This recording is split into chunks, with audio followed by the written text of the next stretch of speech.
Hello from Slovenia, friends. Nice quiet place. This is the main thoroughfare in the capital city. Anyway, so I'm in Llubljana, the capital city of Slovenia. 265,000 people live here. I call it an even 500,000 if you include all of the small suburbs and surrounding villages. It's really quite lovely, actually. It's very, like I say, quiet after the hustle and bustle of Italy. It's quite nice being in a Slavic country again. And I'm just about to wander around. It's, as you might expect from a fairly small capital, it's not actually that difficult to get around. So I'm going to go to the cathedral, up to the castle, find something to eat, and have a couple of beers. One additional point is it's way old school when it comes to Sunday. There are no shops open today. No supermarkets, no alcohol shops, no shops, just bars and restaurants, and even then only in the very centre. It's so adorable. Anyway.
Das ist eine Achterbahn und die lassen jetzt nur so eine von.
I'll tell you something though, having these mountains dotted around this valley, it reminds me of China, especially those ones in the distance there.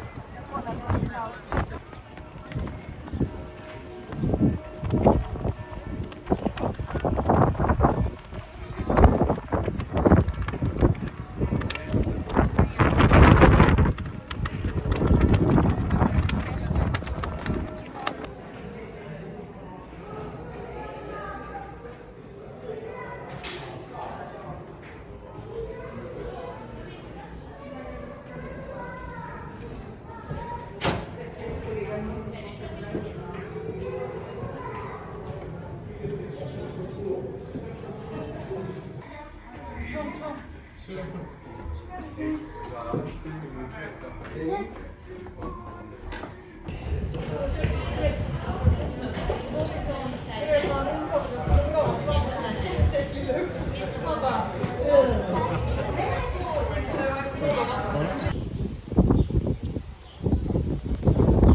afternoon, friends.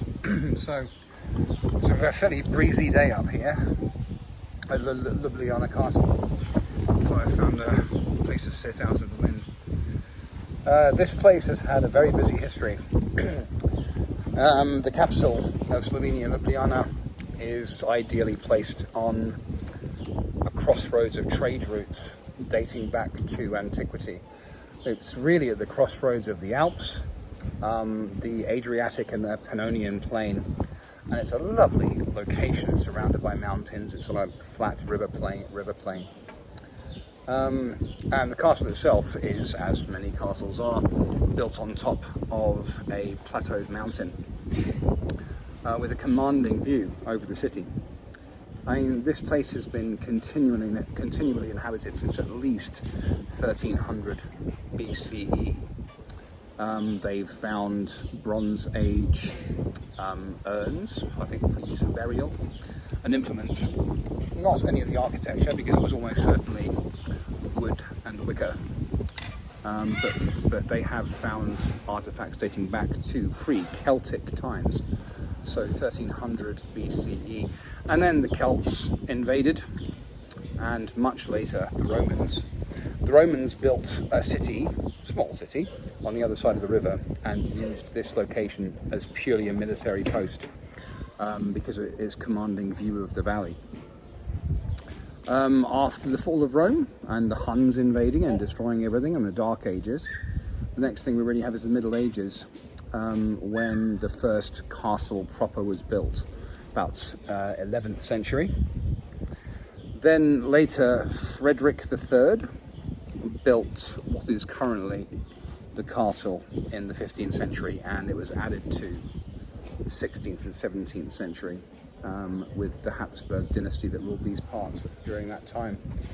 But interestingly enough, because it was never the residence of a noble or a king, they had palaces down the way for that. It was always just a military outpost, to the point where they had a massive stockpile of gunpowder, and rather spectacularly it seems, the powder store was hit by lightning and exploded and destroyed most of the city.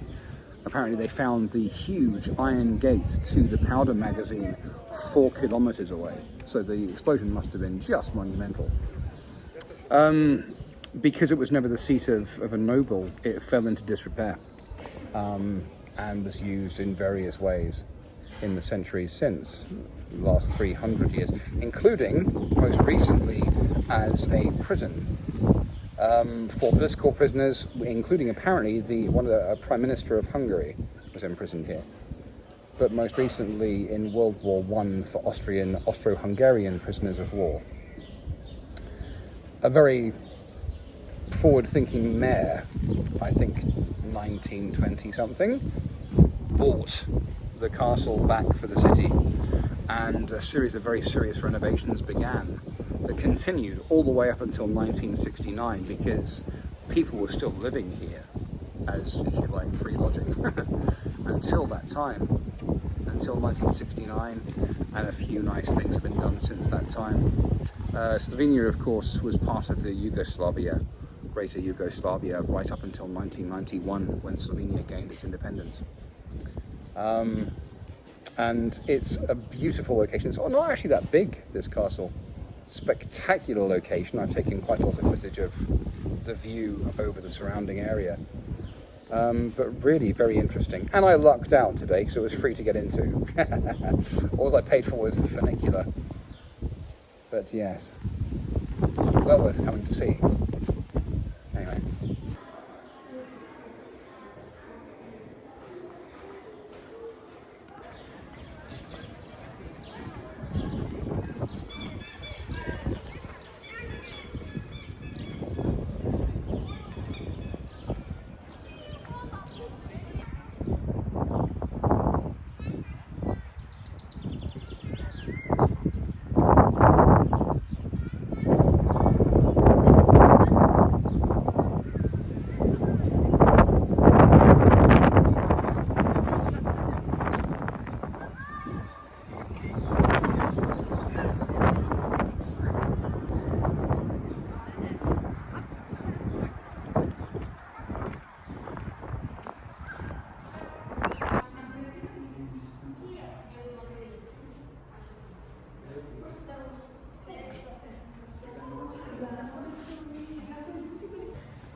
Oh my god.